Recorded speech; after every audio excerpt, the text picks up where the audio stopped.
Hey guys, welcome to Arsenal Fan TV. This is the review of Arsenal versus Burnley. The final score being 2-1, which ensures that we progress through to the next round of the FA Cup. And in truth, I'm a lot more happier with the result than I am with the performance. It wasn't the greatest of displays from Arsenal. I think this was definitely a performance that showed a lot more to be desired from an Arsenal perspective. But credit to Sean Dyche's Burnley side, they did make it difficult for us at times in this game, which is maybe why we struggled throughout patches in this match. But also considering we should take into account that we did start the game with 11 players that haven't had much game time playing together in recent weeks, it was always going to be a game that maybe lacked a little bit of fluidity, but I think there are still a lot of positives we can take from this match. First, over the win, it was vital we got a win under our belt and got through to the next round of the Cup, considering the disappointment of Chelsea last weekend. And with one eye on that game against Southampton, it was vital we restored a winning mentality within this group of players. But like I say, individual performances, Chamberlain looked a lot more assertive, especially in the second half of this match. Alexis got another start in an Arsenal shirt, and I thought he looks really good for the time that he was on the pitch today. He did some really great runs going forward. Really doesn't look like a player that is thriving with confidence. We also saw the return of Thomas Rosicky and Francis Coquelin to the Arsenal side,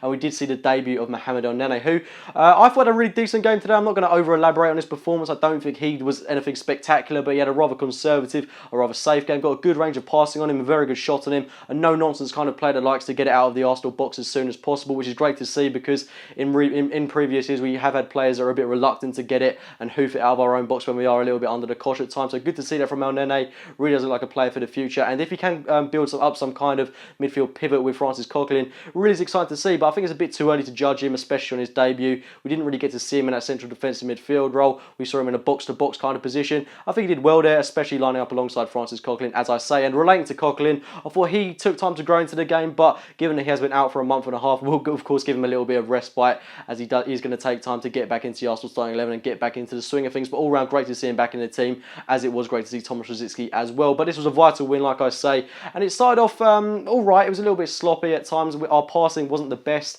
I think you could tell that there were a lot of players deputising for other players. This game did lack a lot of fluidity, mainly down to the absentees of Aaron Ramsey as well as Mesut Ozil. And looking at the defence, it was a little bit unstable at times. We did see Gabriel Koscielny start at the back, who I thought looked rather convincing. I'd say Gabriel, out of the two, was the better player in this match, but Koscielny did have a rather solid performance. But at times, he is looking a little bit liable, which is a bit worrying from Koscielny's point of view. But we also saw David Ospina starting goal. Doesn't really have the same commanding presence as Petr Cech. Calum Chambers, a right back, thought he had a really good game, got the goal, which was absolutely phenomenal. And at left back, Kieran Gibbs, I thought had a rather out of sorts performance. But the first goal came through Calum Chambers. Lovely work by Alexis Sanchez, first of all threading it into him, and Chambers has taken it on the outside of the boot. A goal that we really needed, considering we weren't playing great football at the time and we weren't really pressurising the Burnley goal. Burnley was sitting deep and happy to soak up the pressure from us. But fantastic finish from Calum Chambers, which was very uncharacteristic from him. And he did score against Burnley last season, so it seemed to loving playing them at this moment in time. Great to see Calum Chambers get on the score sheet. That should fill him with a load of confidence. And I thought he had an all-round really good performance today. But 1-0 to the Arsenal,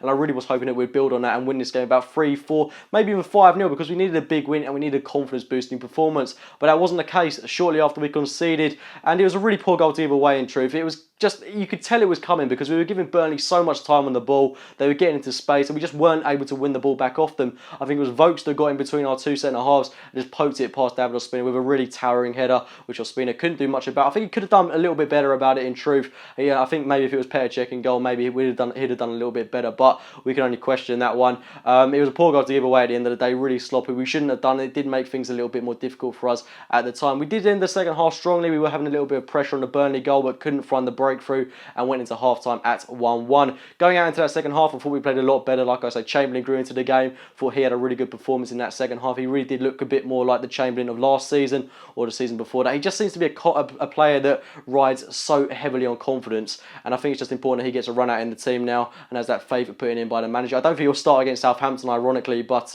like I say, it's good to see him get a performance today. Get the assist for the goal from Alexis Sanchez, which came relatively early on in that second half. Playing the ball in, I think it was from Iwobi, played it into Chamberlain. A wonderful cross from Chamberlain. I think he beat his man, played it in to Alexis Sanchez, who took it first time into the back of net. Great goal from his point of view, and it's good to see Sanchez get a goal and an assist on his return to the Arsenal starting 11. A fantastic asset to have in the squad. And if Chamberlain continues to put in good performances, or he builds on the one he got today, then we've got some fantastic options going up top, and also some fantastic options in midfield as well. Now with the return of Francis Coquelin and El-Nene making appearances in the side, we've got some fantastic options in this side. I can't help but feel we could have won this game about 3 or 4-1. Walcott had a fantastic chance in this game to make it 3-1 and put the game to bed. If he wants to be regarded as a full-out centre-forward in his Arsenal side, he has to be finishing the chance that he got one-on-one with the keeper, had all the time in the world. I mean, he must have had about 3 to 5 seconds in which he could have thought about putting that away. Tried to take it around the keeper, but absolutely made a hash of it. It was absolutely abysmal from Walcott. Got to be finishing that. He is so bang out of form at this moment in time. And as well as that, regarding our other striker, Olivier Giroud, didn't have a really good performance today. I thought he was a little bit sloppy. Really didn't seem to get involved in the game, and he really is a bit of a liability when he's not looking motivated for a match. He just doesn't really seem to link up, albeit he was involved in the first goal with the layoff to Iwobi, who then played it into Chamberlain and set up the goal for Alexis Sanchez. He does seem to be a little bit unmotivated at times, especially when we're playing lower league opposition, so I want to see a bit more from Olivier Giroud in these kind of matches. Otherwise, he is a bit of a stand-around kind of player that does seem to be a bit frustrating at times. But anyway, a win today, 2-1 against Burnley. Not the best performances, but a great win which sees us go through to the next round of the FA Cup. Please do get your thoughts on this game in the comments below. Please do like this video if you have enjoyed it. Subscribe to Arsenal Fan TV, and as always, I will speak to you very, very soon.